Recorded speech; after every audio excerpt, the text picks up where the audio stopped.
Boa noite, pessoal. Vamos começar hoje, ou melhor, dar continuidade, meditação no livro de João, capítulo 12, a partir do verso 31. Mas antes disso, vamos fazer a nossa oração. Pega aí a sua Bíblia, se debruce sobre ela. Vamos falar com Deus. Senhor, nosso Deus e querido Pai, mais uma vez nós estamos aqui diante da tua santa presença, buscando ainda mais, meu Pai, de termos comunhão contigo. Precisamos, meu Deus, cada dia mais estarmos repletas da presença do Espírito Santo, da essência do Espírito Santo. Se existir, meu Pai, dentro de nós algum vazio, algum espaço não preenchido pelo Senhor, certamente vai ser preenchido pela nossa própria vontade, pelas coisas do mundo. E isso pode causar, meu Deus, um afastamento entre a gente. E a gente não quer, Pai, de forma alguma, estarmos distantes do Senhor. Precisamos disso. Nós queremos mergulhar em águas cada vez mais profundas. É exatamente isso que nós queremos. É exatamente como Ezequiel retratou. É o que nós queremos. Que o Senhor venha abrir o nosso entendimento nessa noite.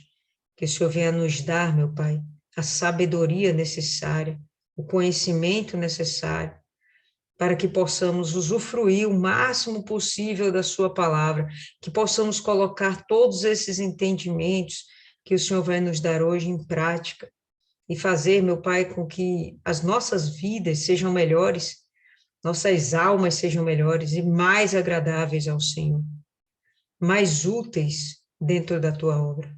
É isso que nós te pedimos e desde já te agradecemos, porque nós sabemos que o Senhor está nisso e o Senhor está no controle de tudo, e o Senhor já está nos moldando conforme o teu querer.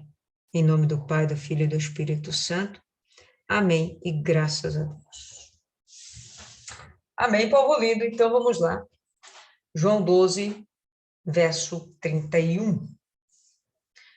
Antes do 31, vamos para o 30, só para dar uma continuidade no texto. Jesus respondeu e disse: Não veio esta voz por minha causa, mas por causa de vós. Essa voz a gente já viu, que é a própria voz de Deus falando do céu a respeito do Senhor Jesus. O objetivo era que todos que estavam ali reconhecessem que Jesus era enviado de Deus. E lembra que no meio desses todos existiam já gregos, ou seja, gentios que já estavam aderindo ao cristianismo, vamos dizer assim, e que talvez até fossem judaicos, né? Eles fossem prosélitos, aquelas pessoas que já assimilaram o judaísmo, mas que nesse momento eles estão mostrando profundo interesse no Senhor Jesus como o Messias. Então, quando ele fala para esses todos, é que todos ouvissem de fato a voz de Deus, mostrando ou provando que era com o Senhor Jesus. Tudo que o Senhor Jesus fazia procedia da vontade do próprio Deus. Agora é o juízo deste mundo. Agora será expulso o príncipe deste mundo. Existem algumas interpretações a respeito desse verso. O que me parece mais plausível é o seguinte: agora é o juízo deste mundo, é o momento onde está sendo colocado para todos, através do Senhor Jesus, a possibilidade de eles garantirem a sua salvação. Através do sacrifício do Senhor Jesus, que já está se aproximando, é chegado o momento, Jesus está anunciando, é chegado o momento em que o Filho do Homem vai ser glorificado, e aqui, mais uma vez, é chegado o momento do juízo da terra. Então, está chegando, se aproximando o momento onde todos aqueles vão ter a oportunidade de escolher entre a salvação e a perdição eterna. E se a pessoa escolher a salvação, está decretado o juízo que, na verdade, vai ser a salvação.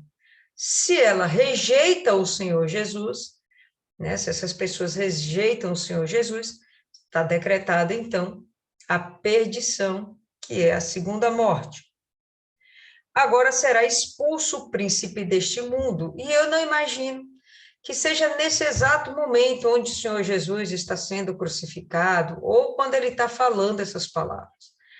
Tanto não que até hoje estamos aqui e nós sofremos a interferência, né, a influência de espíritos do mal, né, dos espíritos dos anjos decaídos, de Satanás. Então, esse espírito ainda não foi expulso do mundo. Porém, com o sacrifício do Senhor Jesus, lá na frente isso ia acontecer. Nem que levasse 3.000 anos. Mas Jesus já antevia algo que era... como é que a gente fala, pessoal? Inexorável. Não tinha condição de não acontecer. Tá certo? Era uma questão de tempo, mas sim, ia acontecer. E eu, quando for levantado da terra, vamos entender aqui duas formas. Levantado da terra pode ser o momento em que ele vai ser levantado na cruz, sendo crucificado, e pode ser também o momento que ele vai ressuscitar, e também ele vai ser glorificado. E quando eu for levantado da terra, todos os homens atrairei a mim. Eu fui buscar o significado desse atrairei, porque em algumas versões da Bíblia está escrito desenharei, né? A tradução está desenharei, e parece não fazer nenhum sentido esse atrairei junto com o desenharei. Mas dentro do grego, né? É uma palavra grega que ele usou aqui, dentro do grego, essa palavra fica mais próximo do que significa me apropriarei, tomarei para mim, darei preferência por isso, isso e isso.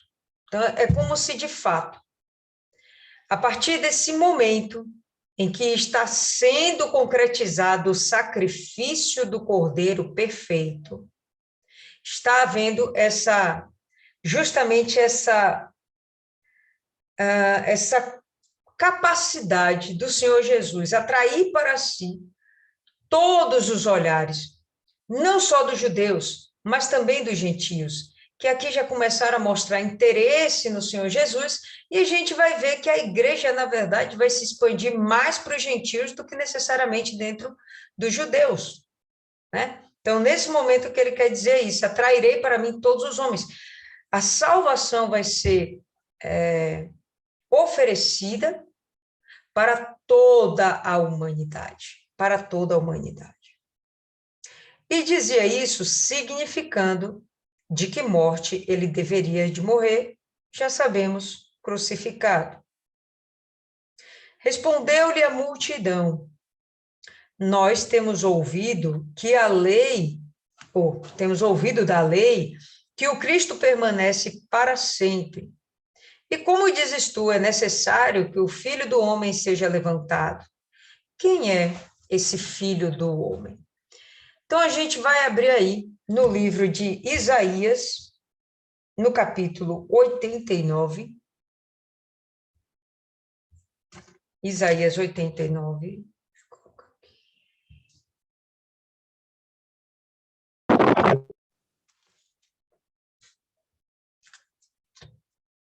Todo mundo abriu aí já, Isaías 89? 89? 89. Isaías 89. Isaías, gente, oh meu Deus, Salmos, perdão. Salmos 89.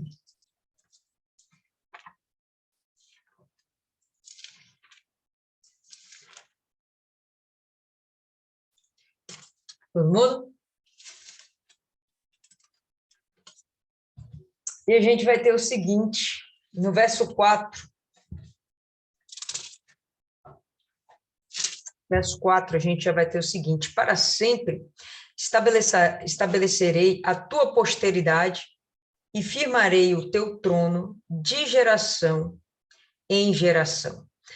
No momento que ele fala que vai firmar o trono de Davi, de geração em geração, ele já está falando de um trono que é para todo sempre, eterno. Até aí, compreensível, compreensível. Poderia haver o entendimento de que haveriam vários reis, descendentes de uma mesma raiz, Davi, né? Poderia acontecer? Poderia. Aí você vai no mesmo capítulo para o verso 36, e a gente vai ter o seguinte: a sua posteridade durará para sempre, e o seu trono como o sol perante de mim. Ele será estabelecido para sempre, como a lua, e fiel como a testemunha no espaço. Ele está falando de alguém que vive para sempre. No início, a gente entende alguém que pode ser renovado de geração em geração, né? E podemos pensar que cada hora viria um rei. Mas aqui a gente já entende que é alguém que vai permanecer eternamente. Eu acho interessante esse questionamento dos judeus. Eles viram para o Senhor Jesus e falam, a gente sabe que quem vai assumir o trono é alguém que não vai perecer, né? Que vai viver para sempre. Então, como assim você diz que é necessário que você morra? E eles podem acreditar em alguém que não morre nunca, mas eles não conseguem acreditar em alguém que possa morrer e possa ressuscitar. Tudo bem também. É uma compreensão difícil a gente imaginar que alguém possa ressuscitar. Mas não é à toa que o Senhor Jesus fez como um dos seus últimos milagres a ressurreição de Lázaro, justamente para mostrar para eles que é perfeitamente plausível, possível, que haja o retorno à vida, principalmente para aquele que é o dono da vida, autor da vida. Então, ele tem completamente essa autoridade sobre a vida, inclusive também sobre a morte.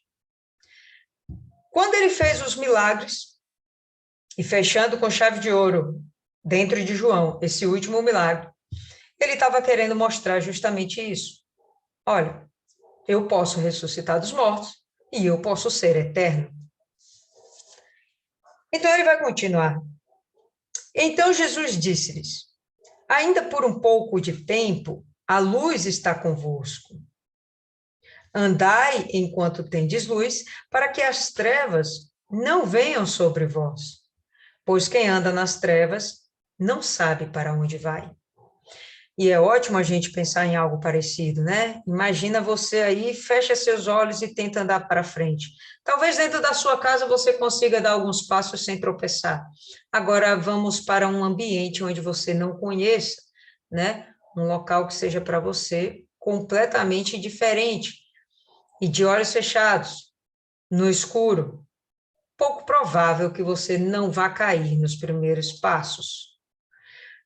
Quando ele chega e diz que ele é a luz do mundo, ele é o guia, e ele é aquele que pode conduzir a salvação, a vida, a que você tenha um proceder dentro dessa terra que não te conduza a dores, a perdição.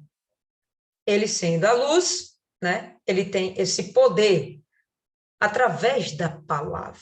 Ele orienta, você obedece, e aí você não sofre, tá certo? Beleza. E ele diz que por um pouco de tempo ainda, vocês têm essa luz. Ele está dizendo, eu vou morrer. É só por um pouco de tempo. Mas eu vou embora. Porém, vocês vão ficar em trevas por um tempo. E quando vocês estiverem em trevas, vocês não vão saber para onde ir e o que fazer. Vale muito essa reflexão, em particular aqui, para os próprios discípulos, né? Porque no momento que eles estão sem a presença do Senhor Jesus, eles realmente vão ficar perdidinhos, e a gente sabe disso. Vão ficar lá esperando ver o que vai acontecer, até porque eles nem compreendiam direito que Jesus ia ressuscitar ao terceiro dia, porque isso parecia extremamente improvável, ainda que Lázaro tenha sido ressuscitado. Seja como for, dentro da cabeça dos judeus, parecia impossível que Jesus continuasse um reino que não acabasse nunca, tendo necessidade de passar pela morte. Só que eles ainda não tinham essa compreensão de que era necessário, porque senão nenhum de nós teríamos remissão dos nossos pecados, perdão dos nossos pecados. Isso aconteceu por causa do sacrifício perfeito. Então, andai por um pouco de tempo, ou melhor, ainda por um pouco de tempo, a luz está convosco, no caso ele. Andai enquanto tendes luz, para que as trevas não venham sobre vós, pois quem anda nas trevas não sabe para onde vai. Outro momento interessante para a gente observar isso aqui vai ser o momento da grande tribulação. Quando houver o momento da grande tribulação, vai ser praticamente impossível haver pregação da palavra do Senhor Jesus. Potencialmente, é o que a gente crê, a igreja já foi arrebatada, não acredito que o Espírito Santo vá junto, é uma tese que tem gente que defende, eu não defendo isso particularmente, tá? Para mim, o Espírito Santo ainda estará por aqui, inclusive para conduzir os judeus. E, enfim, mas vai ser um momento muito difícil das pessoas permanecerem confiantes na sua confissão de fé, confiantes no Senhor Jesus, depois de terem ficado e não terem sido levados pelo Senhor Jesus. Vai ser muito difícil. Agora há pouco eu fiz uma visita, né, a um pessoal que está afastado, e aí a gente estava lá conversando. E no meio da conversa, a mãe falou a respeito do filho, falando que o filho era tímido. Eu não falei com um tom de acusação, mas sim com um tom de alerta. Eu falei, pois é, né? E ela falando que ele estava vencendo a timidez. Eu, pois é, bacana, até porque os tímidos não herdarão o reino dos céus. E aí ela chegou, por que isso? E ficou numa indignação triste, parecendo que realmente o filho estava condenado. Aí eu falei, bom, é porque está escrito. Está escrito? Sim, está escrito. Onde está escrito? É Apocalipse está escrito.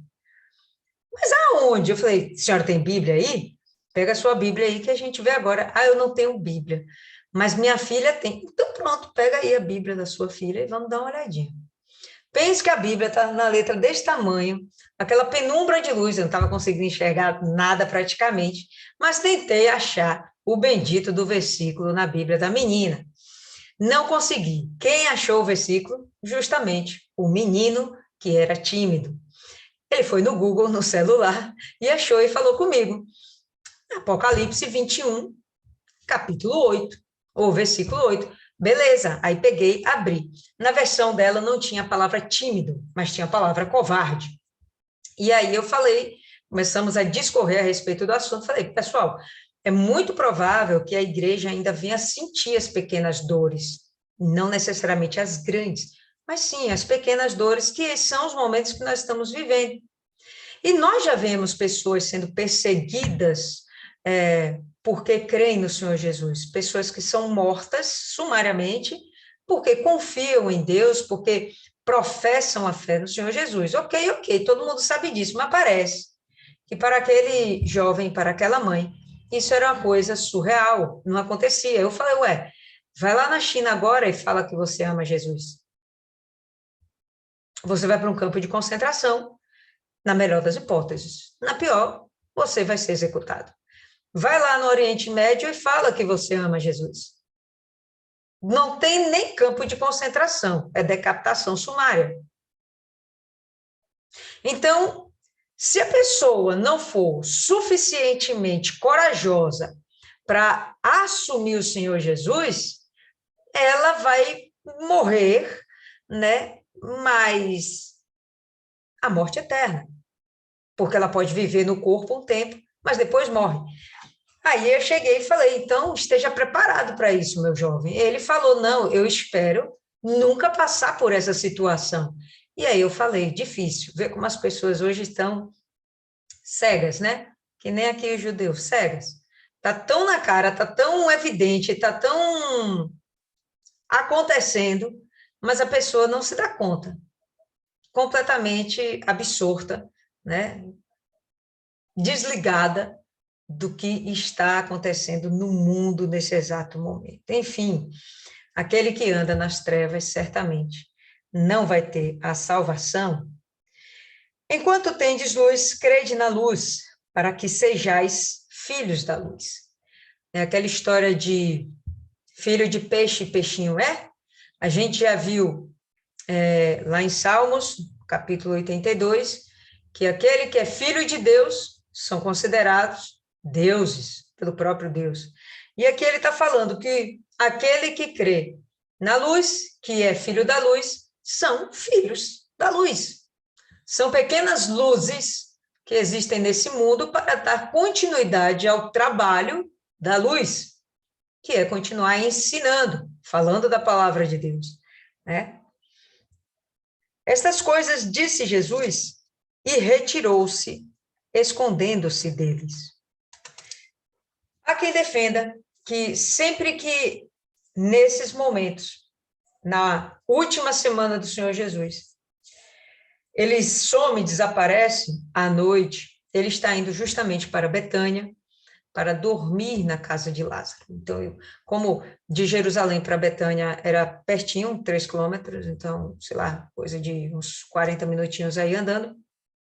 Então, era muito tranquila essa ida e vinda todos os dias. Então, de noite ele voltava para Betânia e ficava por lá, né? E de dia ele voltava para o templo, e todos os dias, até que se cumprisse o dia em que de fato ele seria preso, todos os dias ele está pregando na sinagoga, melhor dizendo, no templo. Pode falar aí, Fernando.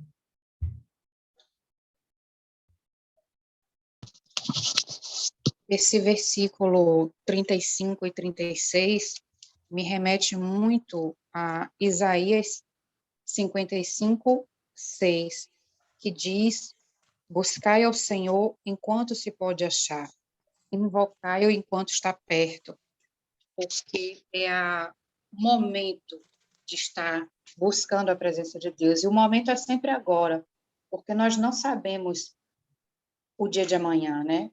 Então, o momento ali, durante essa palavra, era o agora, naquele momento que ele estava dizendo. Andai na luz enquanto se tem a luz, né, junto a eles.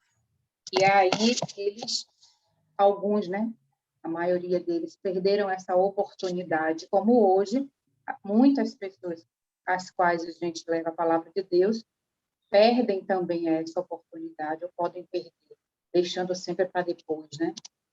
É isso. Exato. Né? Então, eu até não sei se eu consegui completar esse raciocínio. Então, isso aqui me remete aos últimos tempos, onde não haverá facilidade da pregação da palavra de Deus, onde não haverá tantos luzeiros, onde não haverá a luz. E essas pessoas andarão perdidas, né? Sem saber para onde vão, né? E potencialmente sendo condenadas à perdição. As chances são maiores dessas pessoas se perderem do que dessas pessoas se converterem. Também há quem diga que aquele crente infiel que ficou, quando ele perceber que ele ficou, há quem diga que aquele vai se tornar o crente do mundo, vai ser mais cristão do que Jesus, porque ele vai perceber que realmente tudo se cumpriu. Os discípulos, a gente vai perceber esse tipo de comportamento também, né? Quando Jesus é crucificado, é que eles começam a entender, poxa, mas ele falou, ele falou, ele falou. Quando Jesus ressuscita, e é mesmo, ele falou, ele falou, ele falou. Então, muitas coisas são reveladas, ou melhor, são compreendidas depois que elas acontecem.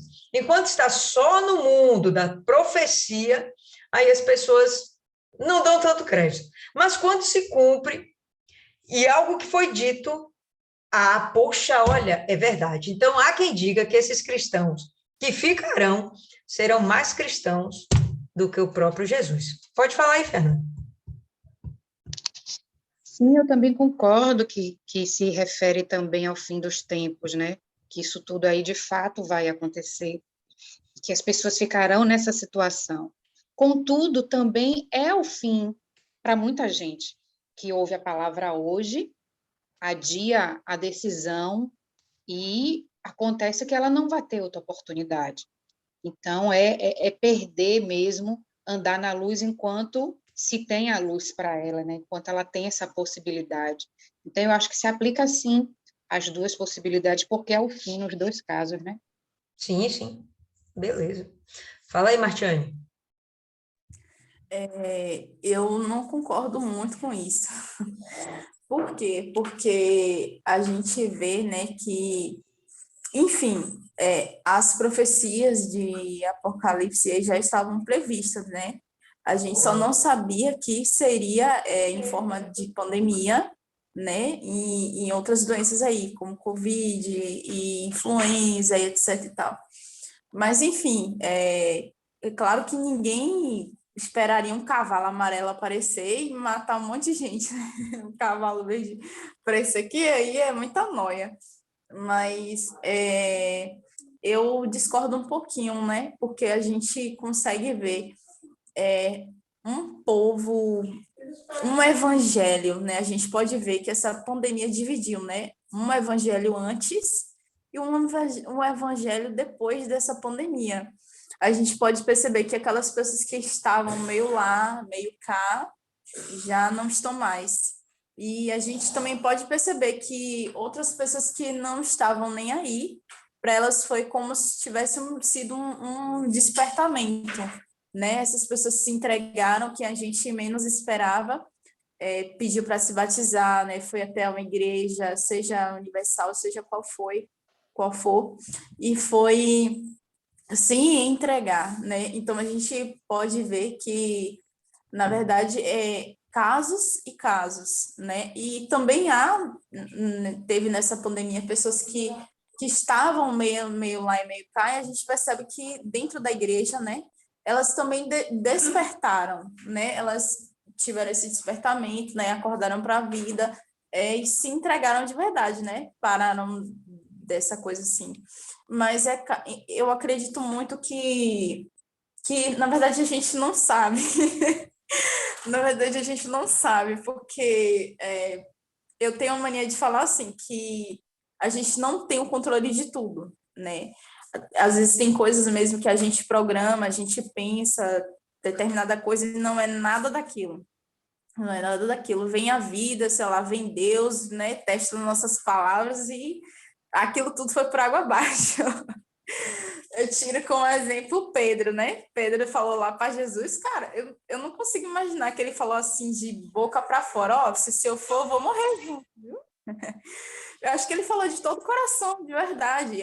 Quando se eu for, eu vou morrer, eu vou estar contigo também. E só que Jesus, ele sondou ali, ele viu, ele falou assim, cara, em outras palavras, na primeira oportunidade que você tiver, quando o galo cantar, você vai me negar 3 vezes, velho. Não vem me enganar, não, não me enrola. Só que, tipo assim, mas eu acredito muito que Pedro, ele realmente estava sendo sincero com o Senhor Jesus ali, não, eu vou morrer com o Senhor.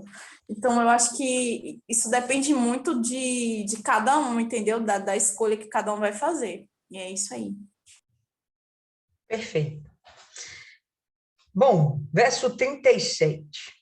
Mas, apesar de ter feito tantos milagres diante deles, não criam nele. Então, houveram os milagres.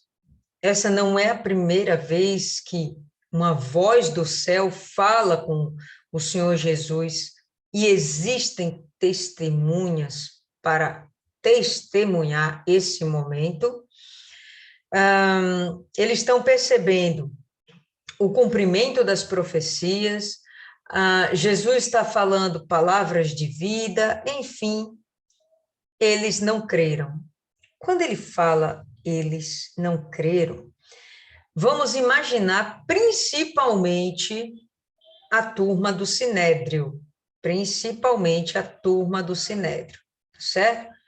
Aquela galera que tinha privilégios por serem como é que fala?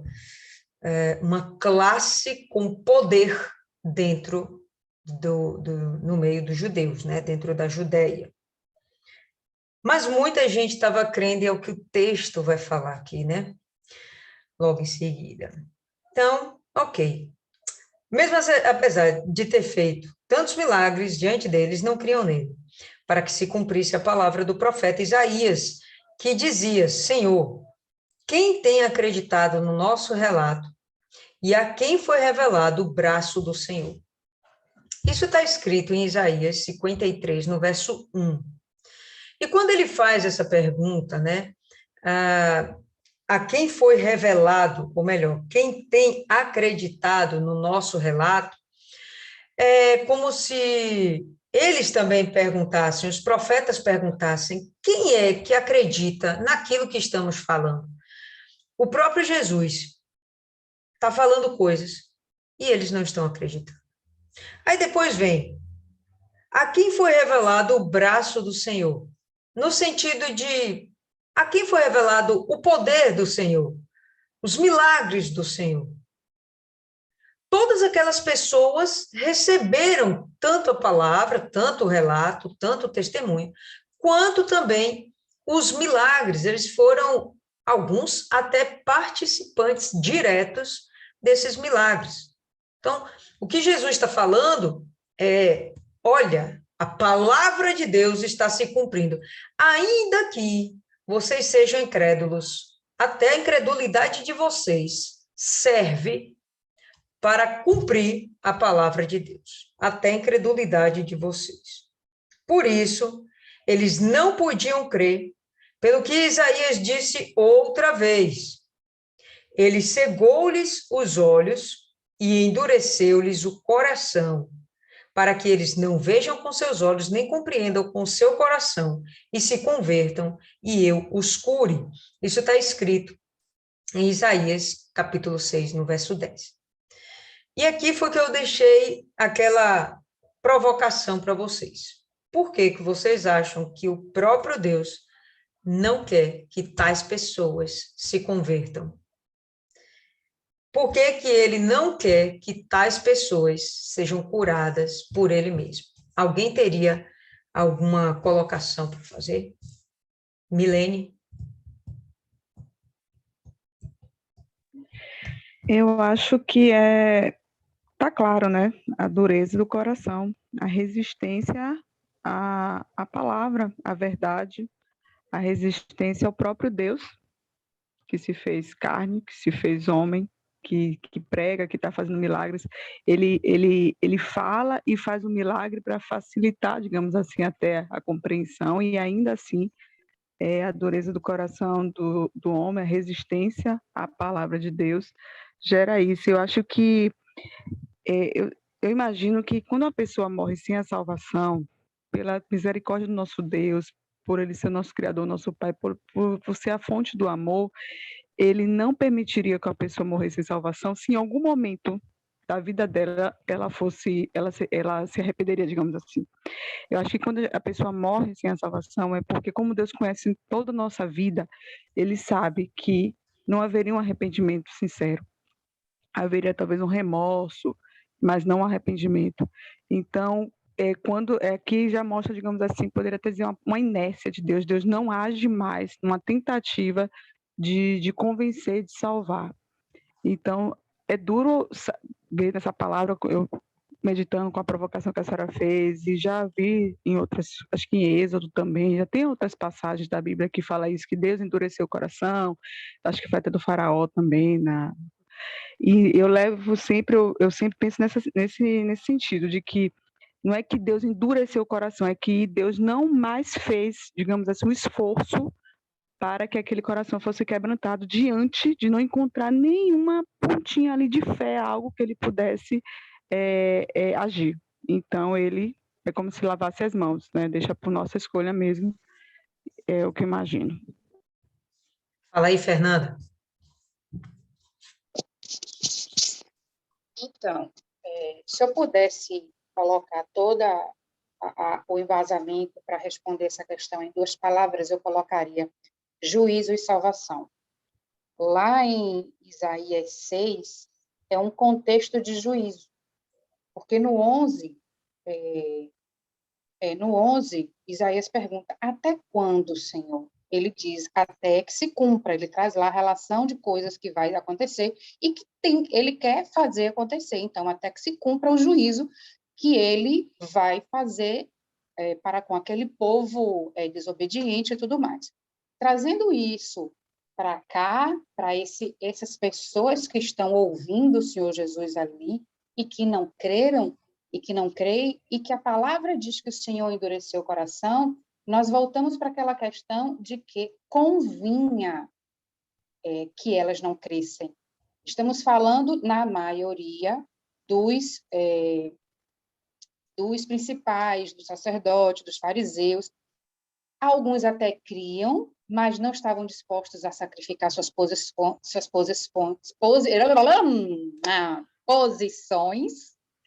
para... É porque o juiz atrapalha a fala. Para confessar a sua fé, mas convinha que eles não crescem, para que se cumprisse o propósito do sacrifício e houvesse salvação. Para associar isso também, né, lembremos que o Senhor não veio para todos, ele veio para todos no sentido de os filhos de Israel e mais os gentios que crescem, né? Mas quando eu digo todos, é aquilo de que ele sabe quem são os que crerão, os que serão salvos. E ele tem esse conhecimento. Então, lembra lá atrás, quando ele estava pregando para um monte para o povo, e que alguns criam do mesmo jeito que agora, alguns criam e outros não, ele sabia quem cria e quem não cria, quem iria se salvar e quem não iria se salvar.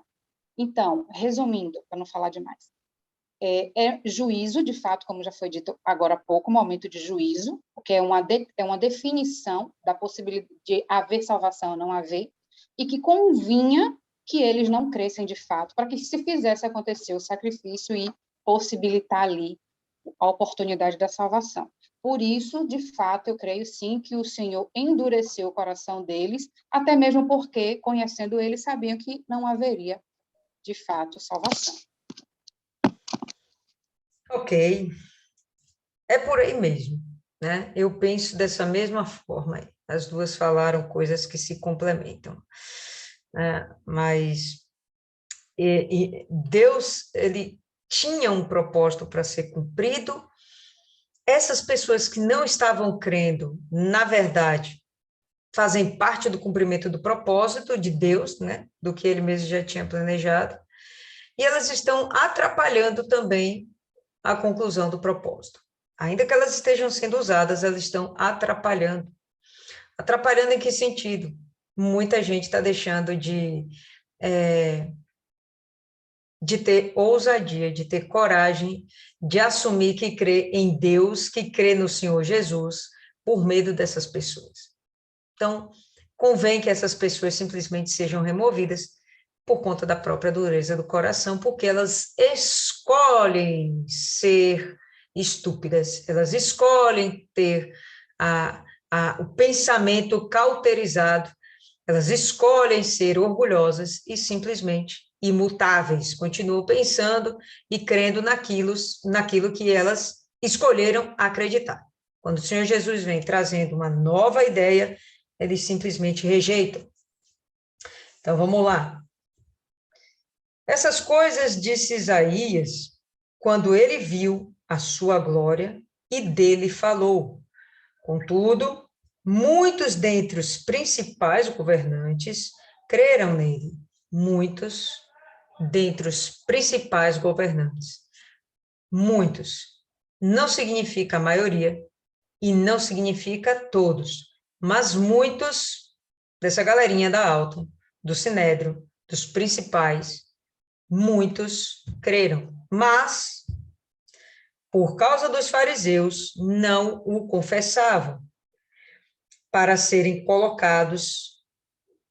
não serem colocados para fora da sinagoga, porque eles amavam mais a glória dos homens do que a glória de Deus.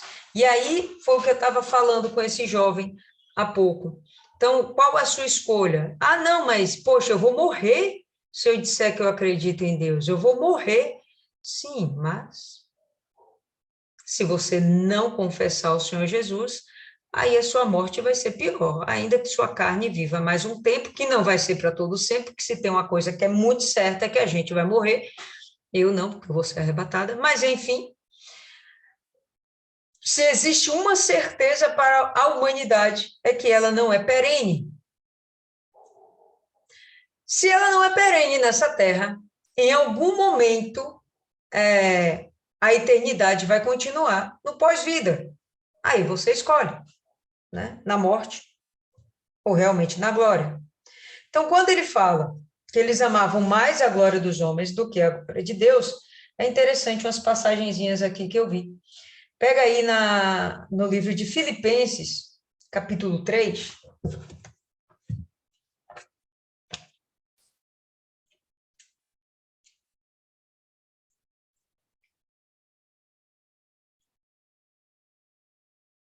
Todo mundo? 3:18.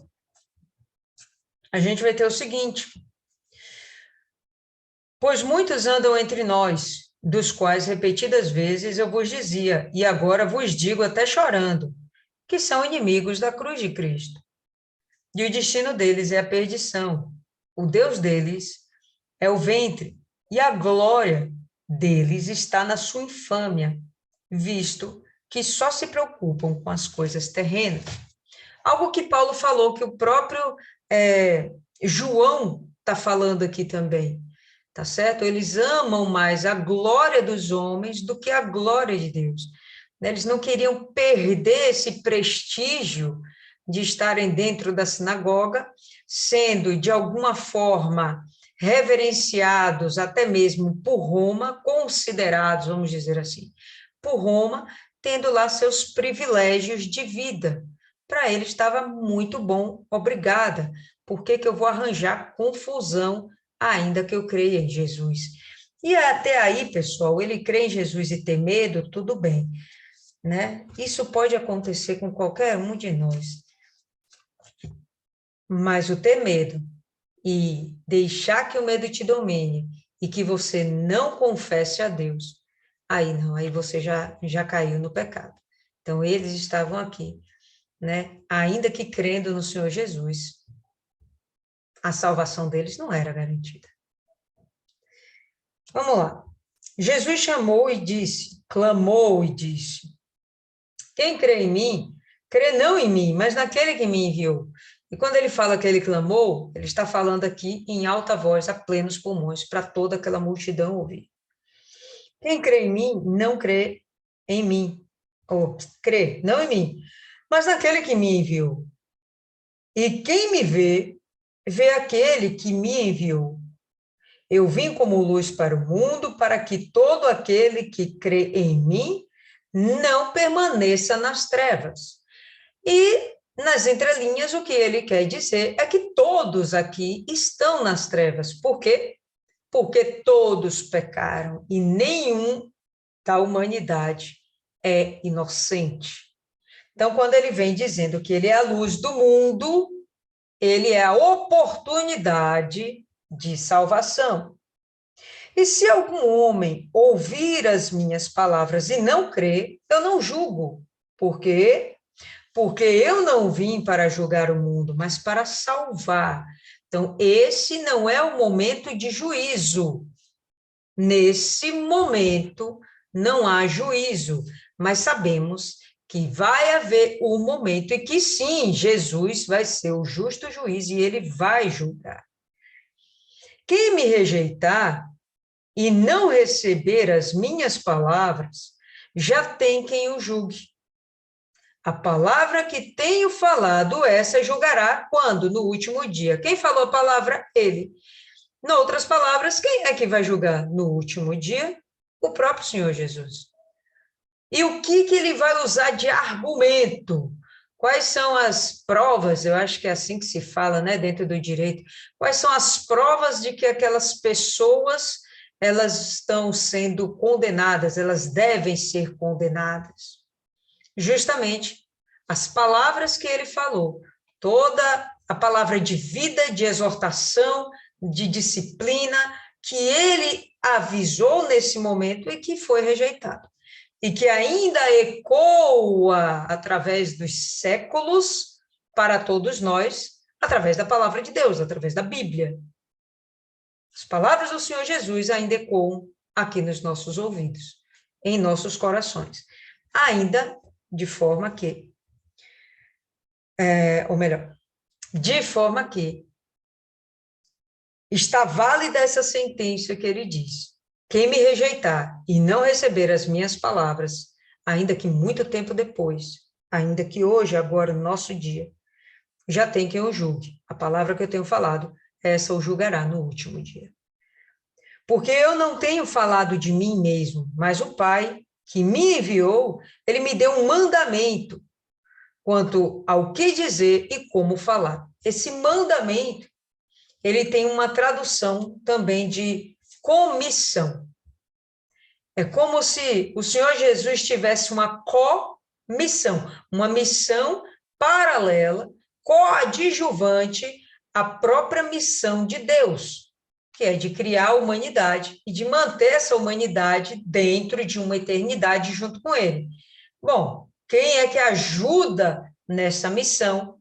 O próprio Senhor Jesus, que veio à Terra para cumprir o mandato do próprio Deus. E sei que o seu mandamento é vida eterna. Portanto, as coisas que eu digo, conforme me disse o Pai, assim eu digo. Então, por favor, judeus amados e queridos, creiam em mim, porque tudo que eu tenho falado vem do próprio Pai. A única coisa, o único esforço que falta a vocês é que vocês realmente creiam e simplesmente sejam salvos. É por aí, pessoal. Alguém tem algo mais a acrescentar? Isis, fala aí, você está coçando a mão. Não, não tenho. Não estou acrescentando. Acho que não. Dona Maria.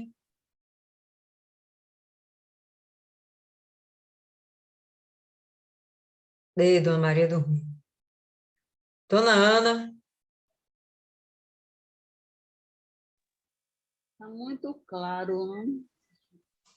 Está sendo bem claro, então, o que podemos fazer é realmente cada vez mais buscar conhecer a palavra, o mandamento mesmo de Deus e obedecer, se esforçar, né? Negar a própria vontade, porque o negar a vontade e a carne é que é o espinho mesmo, porque para a gente deixar é difícil, viu? Mas não é impossível. Está claríssimo. Eu entendi e a lição está bem clara, porque Jesus disse: eu sou a luz que vinha ao mundo para que todo aquele que crê em mim não permaneça nas trevas. Está bem claro. Se a gente não crê, se a gente não obedece, não procura se esforçar, aí vai permanecer nas trevas, né? Na cegueira espiritual. Perfeito, dona Ana. E vamos entender trevas como o próprio inferno, né? A própria perdição. Eu não consegui botar o. Fala aí, dona Ana. Ou dona Maria, pode falar, dona Maria. Consegui botar o áudio. Para mim, isso aí é mentira. E dá simplesmente a lição do seguinte, não é? Nós estamos vivendo esse momento. Esse momento em que as pessoas creem, mas não assumem. Esse momento em que as pessoas pensam que vêm, mas não estão já, não é? E nem na Igreja Católica tem aquela história lá do seminarista que diz: me faça santo, mas não estão já. Deixa eu gozar um pouco a vida. Então, eu acho que nós estamos um pouco assim. Nós não estamos vendo que nós estamos a um passo da volta de Jesus. Nós não só sabemos, ou melhor, nós estamos a passo da volta de Jesus. Nós só não sabemos se é 1, 2, 3, 4, 5 passos. Nós não sabemos se é a nossa geração, se é a geração dos nossos filhos. Nós não sabemos, esse dia pode ser amanhã, e a gente está aqui, sabe? achando que não. Então, eu acho que esse texto ele chama muita atenção de nós para isso, para a gente ter responsabilidade com a nossa salvação. A gente saber que esse momento pode chegar, certo? Em um segundo. Ah, não, vai levar 1000 anos. Também não sei. Então, eu tenho que estar preparada, porque a Bíblia ela apresenta vários exemplos, como o caso das noivas que estavam sem óleo e perderam a oportunidade. Então, nós temos várias situações na Bíblia dizendo: fique em estado de alerta, preste atenção. Então, para mim, esse texto é isso. É a gente se preocupar com a salvação, sabe? E não ter medo, porque o medo pode levar muitos de nós a perder a salvação. Sabe como ela disse? Vai para o Oriente Médio e diz que acredita em Jesus. Vai para a China e diz que acredita em Jesus. Ou então fica com cara de bobo, sabendo que está vindo uma porção de chineses para aqui, para a Bahia, entendeu? E achar que isso não é perigo nenhum. Certo? Também pode fazer, sabe? Agora, pensa direitinho e busca a sua salvação. Porque, na verdade, isso é que no final vai interessar. Porque todos nós vamos passar por esse momento. Eu acredito que eu vou ter um momento. Eu vivo me dizendo: meu Deus, me faça forte. Porque eu tenho isso comigo. Eu acho que vai ter um momento que eu não sei como, nem como vai ser, mas eu tenho essa angústia. Eu acho que eu vou ter que dizer: eu sou de Jesus, eu creio em Jesus e as minhas consequências. Eu acho que eu vou ter esse momento. Eu não sei porque eu penso que eu vou viver isso, entende? E eu vivo me preparando, porque vai ser preciso ter muita coragem, porque a gente sabe que ninguém vai dizer eu acredito em Jesus e ficar por isso mesmo. Vai levar um balaço, uma estocada, um campo de concentração, alguma coisa assim, bem legal, sabe? Então, tá rindo, Luiz? Vai levar uma legal, né? Você já sabe. Aquela coisa assim que quando a gente aprontava quando era criança, e você sabia que quando você chegasse, você ia levar. Você sabia que o negócio ia, né? Então, você sabe disso, que vai ter um momento que, se você disser eu acredito em Jesus, o bicho vai pegar. Então, se prepare aí. Maiana aí que está quietinha, se prepare. Viu? Diga aí, Martiane. Eu percebo, assim, que o resumo de tudo isso, na verdade, como a senhora comentou aí, né, há um tempo atrás, se baseia na escolha, né? Porque a gente vê que essa palavra, ela não é qualquer palavra, né? Ela é vida. E ela tem poder, mas ela não vai surtir efeito na vida de quem não escolhe crer nela, né? Se aqui está escrito não adulterarás, beleza. Aí a pessoa está frequentando a igreja, ela chegou na igreja, mas ela tem um amante. Essa palavra não vai ter efeito nenhum, enquanto ela apenas lê, não adulterarás, e ela continua lá com a amante. Não vai ter efeito. A palavra é poderosa, mas não vai acontecer nada na vida dessa pessoa. A pessoa pode estar lá na igreja, ouvindo a palavra de Deus, morrer, vai para o inferno, bonitinho. Por quê? Porque não obedeceu a palavra de Deus. E aqui, era exatamente isso que o Senhor Jesus estava fazendo. Ele estava pregando a palavra de Deus. Ele estava falando da palavra de Deus. Ele era a própria palavra. A gente leu aqui no início que ele era o verbo. O verbo, ele é a palavra. Ele se materializou. A palavra estava diante deles, né, desse pessoal, confrontando eles. E uma coisa é você escolher não crer. Outra coisa diferente, totalmente diferente, é você escolher não crer e não deixar que outros creiam, né? Porque aí são dois pecados.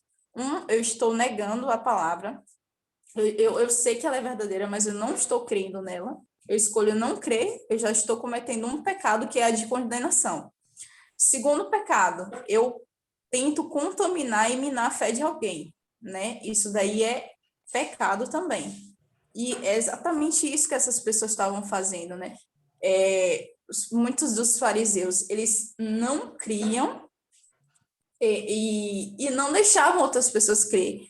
E eu acho muito bacana esses versículos que falam assim, para que se cumprisse que disse tal profeta, para que se cumprisse, para que se cumprisse. Ou seja, a gente tem um entendimento que essa palavra é verdadeira. Essa palavra não é mentirosa, não é uma história, tipo assim, de algo que não aconteceu. E até se a gente parar para pensar, até a própria história, ela não é uma história, ela é fatos verdadeiros, porque a história, ela estuda algo que aconteceu lá no passado. E a gente vê. E a gente foi fazer uma visita, né, hoje na casa de uma senhora que passou por uma situação bem, bem complicada, né? Brigou, enfim, manifestou e tal. E aí ela estava totalmente desesperada que nem reconheceu a evangelista de ontem. E hoje a gente foi lá visitar e ela disse que não lembrava do que aconteceu. E a gente falando lá com ela, né, vai ter a vigília da virada, tem atitudes novas, né, tem atitudes diferentes, né, começa um ano na presença de Deus e tal. E a gente, pelo menos eu, consegui perceber que aquela mulher, ela estava com medo de se entregar. Ela reconhecia a necessidade da entrega, mas estava com medo de se entregar. E aí, na hora, veio o pensamento, assim, na minha mente, né? Eu olhei para ela e veio, assim, do nada. Tipo assim, não sei o que foi que aconteceu, gente, de verdade. Mas veio, assim, na minha mente. Ela não quer abrir mão da carne. Aí, tipo assim, como assim? Oi? Isso nunca aconteceu comigo, isso não. Aí, tipo assim, eu olhei para ela, mas eu não falei nada. Tipo, o pessoal tava falando lá. E aí, na minha mente, eu comecei a pensar sobre isso, né? Que hoje em dia, né, existem muitas pessoas aí que ficam presas no mundo, no caso, músicas do mundo, vestimentas do mundo, atitudes do mundo, coisas, enfim, do mundo.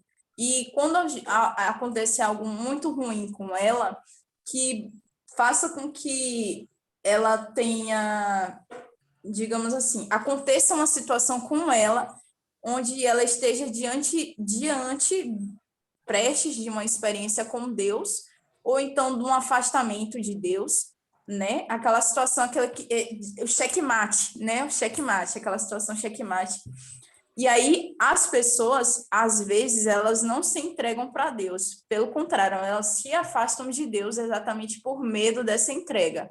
Né? Elas sabem o que tem que fazer, sabem que tem que buscar ajuda, sabe que tem que ir na igreja, sabe que, enfim, tem que abrir mão de alguma coisa, tem que se entregar. Só que ela não faz isso porque ela pensa de imediato, mas se eu fizer isso, eu vou ter que abrir mão daquilo. Se eu fizer isso, enfim, se eu tiver que me batizar, eu vou ter que, vai ser radical, eu vou ter que perder meus amigos, eu vou ter que ser careta, eu vou ter que ser, enfim, não sei o quê. Então, as pessoas, elas têm esse receio da entrega exatamente por causa desse versículo que a gente viu, né? Elas são amantes, né, da glória dos homens. Mas a gente pode dar nomes aos bois. Que glórias são essas? As coisas, tudo que para o homem é glória, então é exatamente nisso que as pessoas se perdem. O que é glória hoje em dia? Glória é ir correr atrás do dinheiro. Pronto, isso é uma glória. Glória é o quê? Glória é você colocar o seu trabalho acima até de Deus, a ponto de não ir mais para a igreja. Isso é uma glória dos homens, né? E, enfim, as pessoas têm exatamente isso, elas acabam não crendo, por quê? Porque elas pegam essa glória dos homens e elas esquecem da glória de Deus, né? Elas vão se afastando cada vez mais. E eu achei muito interessante esse versículo que a senhora trouxe aí de Filipenses, porque ele é um alerta para cada um de nós, né? Para a gente que serve a Deus, para a gente que faz a obra de Deus, né? A gente tem que ter esse cuidado realmente E a gente tem que ter essa consciência, e como a Dona Maria falou, aí a gente tem que ter essa responsabilidade, cada uma responde por si, né, com relação à vida espiritual, né, cada uma responde por si. Não somos meninas, né, embora eu tenha essa carinha assim, né, eu não sou menina, Aham. Ah, tá. somos Uhum. maduras, né, nós somos mulheres e temos que ter esse saber se posicionar, né, saber dizer não quando convém e saber dizer sim quando é de Deus. Quando não é de Deus é não e acabou. A gente tem que ter esse posicionamento, porque se a gente não tiver, a gente amanhã ou depois vai ser uma daquelas pessoas que tiveram apenas um momento com Deus, tiveram apenas uma experiência com Deus e hoje em dia não tem mais nada com Deus. E, infelizmente, essa é a triste realidade que a gente vem vendo aí. Pessoas que um dia tiveram momentos com Deus, experiências com Deus, e hoje em dia nem querem nem saber de Deus, né? E isso daí é triste demais. Pois é, uma das formas que a gente percebe hoje sobre como vamos ser afetados pelo mundo, como a nossa fé vai ser afetada pelo mundo, vem diretamente, uma das formas, não, acho que a principal forma hoje, vem diretamente da política. Então, eu estava conversando com a professora lá da igreja alguns dias atrás, e ela falou, Lília, eu acho que eu só fico mais 2 anos na educação, porque quando passarem, e vai passar, quando passarem a questão da ideologia de gênero para a gente dar dentro da sala de aula, eu não vou falar sobre isso. E se eu contestar ou for contra, se eu me posicionar de acordo com a minha fé, eu vou ser presa. Então, eu vou ter que sair da área da educação. Isso vai ser um sacrifício. Isso é você dizer não para o mundo e sim para Jesus, sem necessariamente estar comprometendo sua vida, né? Você ainda vai poder viver de alguma outra forma. Mas o cerco vai sempre estar se fechando, tá? Uma outra coisa, dentro dessa mesma agenda aí da sopa de letrinhas, né? LGBT, você o pastor ser obrigado a fazer um casamento entre homossexuais. E aí? Ele não pode se negar? Mas claro que ele vai se negar, porque é uma coisa que afronta a sua fé. Então ele vai preso. Pode não ser morto necessariamente, mas vai preso.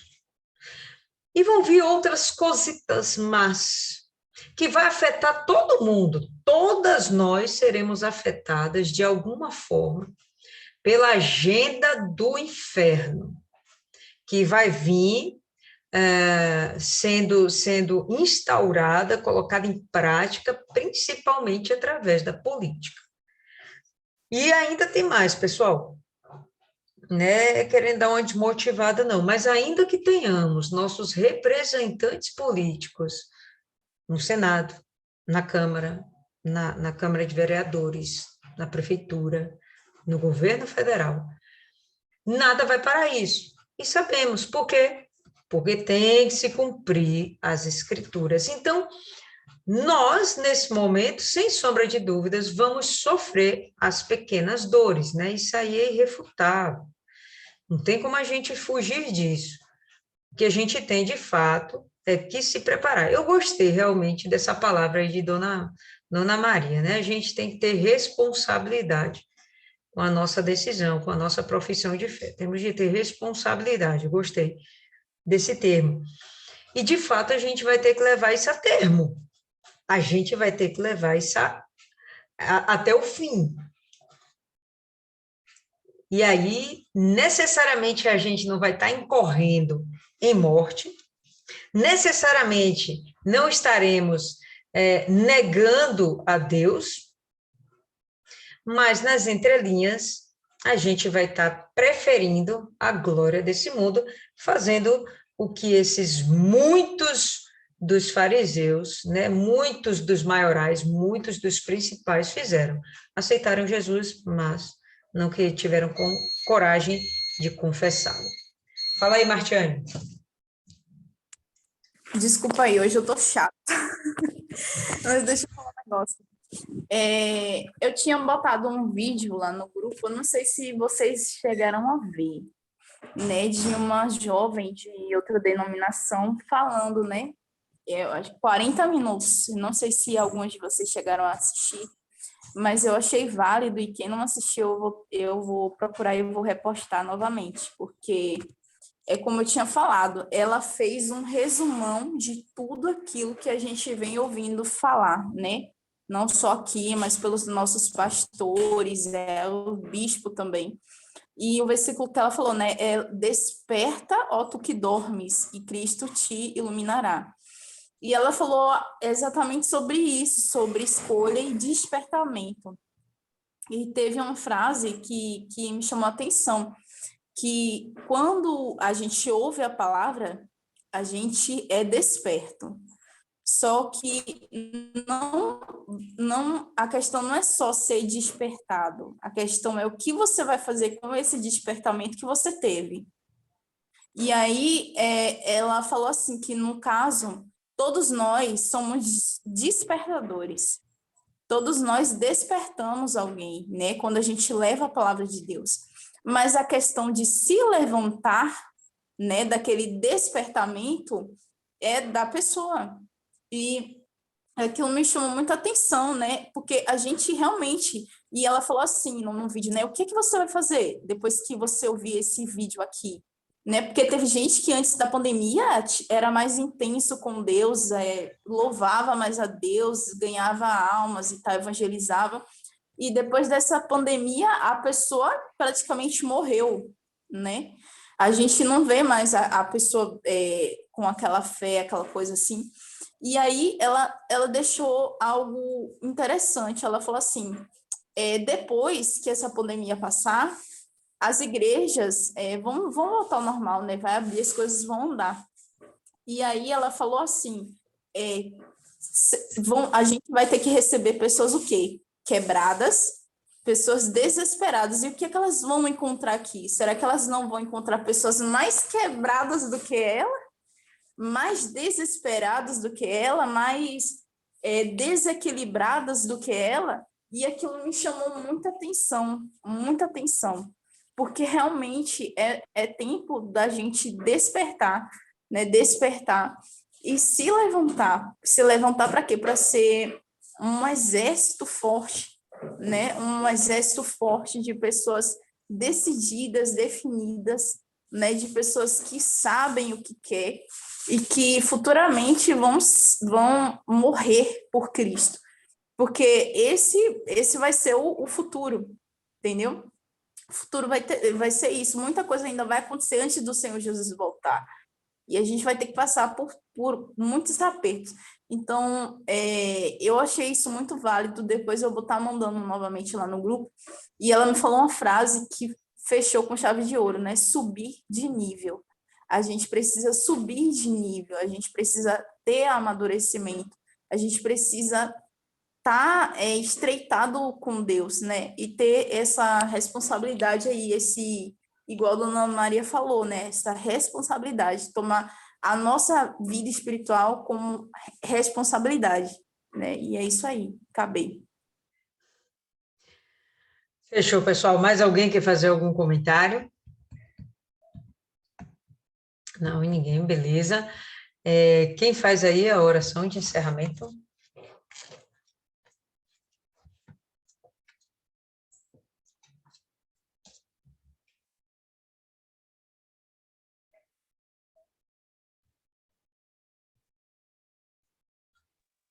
Estou com saudade de ouvir a voz de Dona Cida.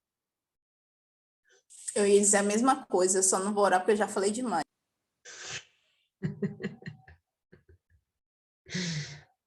Existe também que orar. Que tinha que orar era Bastiane, ela falou tanto. Dona Cida, para a senhora orar, Dona Cida, a senhora tinha que tirar o fone, o microfone do celular.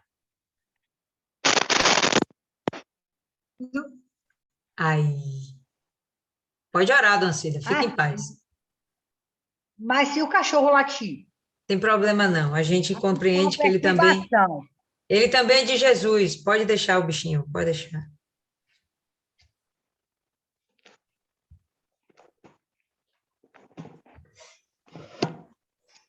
Vamos lá. Meu Deus, meu Pai, ainda na tua presença, encerrando mais um momento, né, do nosso ensinamento, é a última quinta-feira do ano. Então, meu Pai, quero agradecer por mim e por todas essas pessoas aqui da sala de reunião, e que eu tenho certeza que cada uma dessa passagem bíblica que nós lemos foi acrescentado algo muito interessante para nós, meu Deus. Eu tenho certeza, meu Pai, que cada dia crescemos mais e mais na Tua palavra, através desse ensinamento. Pedindo, meu Pai, que nós fechamos com chave de ouro. Estamos vivas, estamos saudáveis, nossas famílias foram preservadas, meu Pai, dessa pandemia. Nós estamos aqui felizes, meu Pai, porque até aqui o Senhor tem guardado a gente. Meu Deus, eu quero agradecer, gratidão eterna, o tempo todo. Eu não posso falar outra coisa, pedir jamais, agradecer, agradecer e agradecer. Eu peço por cada uma dessas pessoas que estão aqui na sala de reunião, pelas famílias dela, meu Pai, guarde que esse ano, meu Pai, que já está acabando, que amanhã, no final do dia, se iniciará nessa reunião maravilhosa que nós vamos ter no romper do ano, na Universal, na virada, e que venha, sim, 2022, com muita paz, muita saúde e muitas almas ganhas, Senhor, para a Tua honra e para a Tua glória. Que não deixe, meu Pai, entrar de jeito nenhum o esfriamento em nossas vidas, meu Pai. Que nós vamos para cima desse miserável, desse capeta que está destruindo, arrancando almas, meu Pai, levando para o inferno. Assim como o diabo tem sede, nós também temos sede, meu Pai. Faz isso, Senhor. Fortifica a nossa vida para que a gente possa ganhar almas, Senhor, para o Senhor. E que nessa virada de ano, que o Senhor coloque dentro da gente vontade de ganhar almas, de fazer o seu trabalho, Pai. Porque o Senhor nos capacite cada dia mais a ganhar almas para o Senhor. Forte, firme na fé. Não deixa não, meu Pai, a gente se esfriar. Porque muita gente, meu Pai, no caminho ficou, mas não deixa que a gente fique não, meu Pai, que no ano de 2022 vencemos esse 2021 e vamos vencer 2022 sim, na Tua presença, com o Teu Espírito, meu Pai. A Ti entrego, meu Pai, cada uma dessas pessoas e a família de cada uma também, meu Pai. A minha família não está presente aqui, mas está presente na foto, nos nomes, meus parentes, meus amigos, que cada um, meu Pai, possa Te servir, porque o Senhor e a Tua palavra não volta atrás. Serviremos a gente e a nossa casa, essa é a promessa do Senhor. Então, que cada uma de nós vemos ganhar a família da gente para o Senhor, meu Deus. Eu entrego nas Tuas mãos essa noite maravilhosa e que a gente possa, cada dia mais, nessa aula bíblica, vencer, aprender e se fortalecer na Tua palavra, meu Pai. Em nome do Pai, do Filho e do Espírito Santo, se encerra aqui mais um dia, mais uma aula bíblica, em nome do Pai, do Filho e do Espírito Santo, e que o Senhor venha dar mais força a Dona Lília, para que ela continue cada dia mais, meu Pai, nos ensinando e nos capacitando na Tua palavra. A Ti agradeço por todas elas e por mim. Gratidão eterna. Te amo, Jesus, do fundo da minha alma. Amém. Graças a Deus. Amém. Viu o que eu disse? Amém. É isso aí. Tá bom, arrebentou, Dona Cida. Os cachorros nem latiram. Amém. Vamos encerrar por aqui.